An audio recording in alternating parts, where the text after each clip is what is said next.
You are listening to the Speech Space Podcast, a podcast full of tips and resources for SLPs.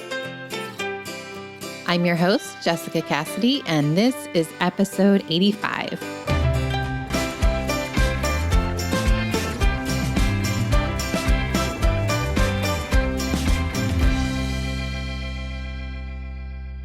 Hey there, everybody. Today, we are going to be talking about time management and how to best use your time to be as efficient as possible. Before we get started, I did want to mention that this podcast is brought to you by the Digital SLP Membership site, which is a site that features time-saving, interactive digital resources that are all teletherapy platform friendly. You can learn more or sign up by going to thedigitalslp.com/digitalslp. All right, let's go ahead and jump on in and talk about some time management strategies for SLPs. Determining how to best use your time impacts the ability to plan successful therapy sessions and become more organized and efficient with all tasks outside of direct treatment. Whether you are a brand new CF or have been working as an SLP for over 20 years, time management is something that we all deal with every second of every day. No matter the setting, whether it be the schools, hospitals, private practice, it always seems like there's so much work to do, but not enough time to get it done. Eventually, this might start to feel extremely overwhelming and cause increased frustration, or in worst case scenarios, the feeling of being burnt out, which I know is all too common with SLPs. So what can we do in order to better manage our time so we're more efficient and effective in the work that we do day to day? Today, I'm going to share 4 tips that you can implement in order to help manage your time to become more efficient in your everyday work. Tip number 1 is to block out your time. Many of us try to manage everything throughout our busy schedules, finding small breaks throughout the day to complete those important to-dos. Blocking out time each and every day will help you to be able to manage all of those tasks that you need to get done. So you don't want to just have this lingering to-do list and no plan for when you're going to get it done. You actually want to make sure that you set aside a chunk of time to get your to-do list done. So take this even further and determine which area you need to focus on more, whether this be session planning, paperwork, or communicating with teachers. And as you approach your blocked out time on your schedule, determine which area you're going to dive right into. So not only are you blocking off your time, but you're kind of segmenting and deciding where you're going to dedicate your time. You know, I think I've talked about this before. Whenever we try to multitask, it can actually be detrimental. So putting all of your time or focus into one area and finishing that before moving on to another can be really helpful. Placing a sign on your door to let others know that you're not available during your blocked out time can also help you to focus and get more done.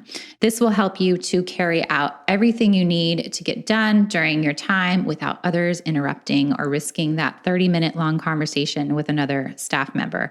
So going beyond that as well, you want to make sure that you put your phone in do not disturb mode, because the thing is it's so easy to get an alert on your phone and go down the rabbit hole of checking emails, text messages, social media, and 20, 30 minutes has gone by and you're like, what has even happened in these last 20 or 30 minutes? So you want to make sure that you not only put a physical sign out on your door, but you also want to put your phone in do not disturb mode as well.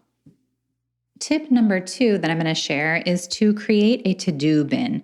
So if you are that SLP who has a stack of paperwork, mail, and miscellaneous papers all over your desk, then this one is for you. You want to try to incorporate a to-do bin. So you want to place all of your papers into this bin, and you want to ideally plan to empty this bin each week. So this not only helps you organize all of your to-dos in one space, but it also helps you visually see your to-do pile get smaller and smaller as you empty it out. And that can be motivating, as we see that we're kind of checking things off, just like checking off items on a to-do list. That can be motivating because we want to reduce that pile. Now, you want to make sure that you do this on a weekly basis, like I said, or if that seems like too much or not enough, then you want to go ahead and set a goal as to when this bin needs to be emptied. And that way, you don't just leave your bin to get fuller and fuller for weeks on end. So it's really important to kind of set a regular routine, maybe on Mondays or Fridays, you empty that bin, Or like I said, you set a couple of days, maybe it's on Monday, Wednesday, Friday.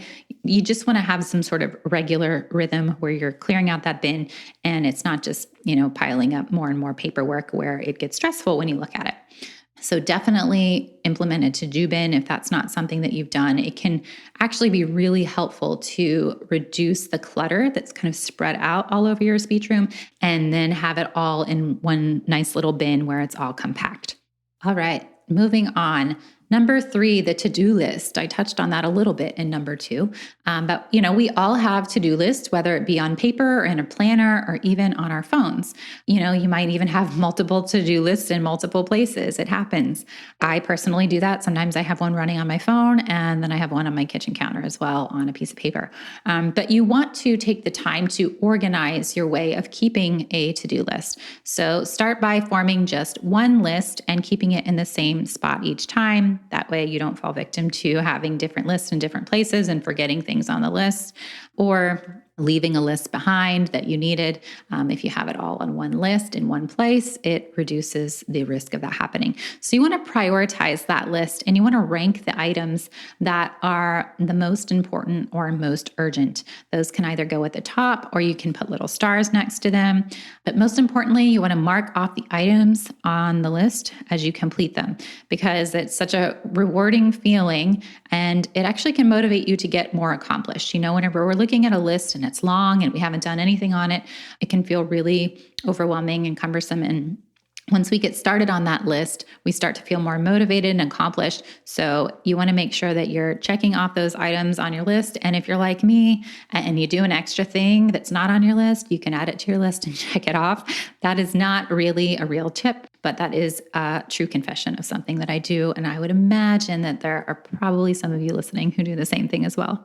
All right, so let's move on to number 4, creating systems for frequent tasks. So there are tasks and assignments that come up consistently, whether that be for the same client or for multiple clients.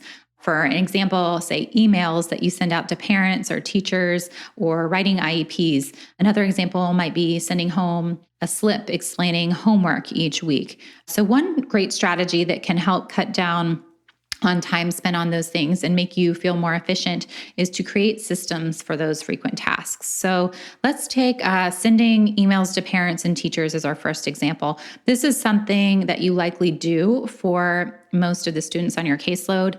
Now, instead of recreating a new email each time, you can create a system where you have an email template and you just have to fill in the essential information for that specific student when forming the email. So creating weekly or daily or monthly or however often you send out these emails, a template for your students, that can be a really helpful thing. And then you can just tweak it based on goals and, the personalized recommendations that you want to send out in that email.